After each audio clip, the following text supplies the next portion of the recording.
Hi there, this is Matt from State of Flux here with yet another one of my Pixar movie reviews. This time we're talking about the film Cars. This, up to the first slate of Pixar movies, is hands down the worst of the bunch. That said, it's not entirely bad. I think this movie has a great 15 minutes, and those 15 minutes are the opening scene. This probably should have been a Pixar short, and it would have been one of the more compelling ones. This is a good-looking movie, first and foremost. They do a great job with the reflections off the paint of the cars, and the world around them looks much more realistic than some of the previous films. Pixar was really honing in their realistic animation and was able to put the cartoony car faces on top of it and sell it very well.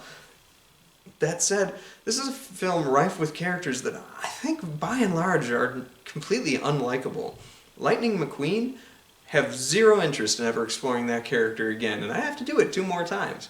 Larry the Cable Guy, Jesus, with Mater, is possibly the most annoying character that Pixar has ever handled. I cannot stand it anytime his character's on screen, and he gets his own movie next time, so I guess we'll talk about that when we get there. But yeah, this movie, I don't have a lot to say. I think that the biggest highlight, the only character that I really did respond well to, is the Paul Newman character. And I believe, if memory serves, this is Paul Newman's last film, R.I.P. Great career, ending with the best aspect of this movie, yay! But yeah, Cars is just kind of a forgettable dud to me. It's kind of by the numbers. Once you get the idea of where it's going, it's easy to figure out exactly what the end game of the movie is going to be, which is disappointing because a lot of the Pixar movies leading up to this were interesting because you didn't know what to expect. And going into this one and being able to figure it all out after the first 15 minutes, once they've set up what the trajectory of the film's going to be, you know exactly what's going to happen. And that's kind of disappointing. This one's kind of running on autopilot, or cruise control, if you will. And that's pretty disappointing. As I say, the positives are Paul Newman. I like the look of the film.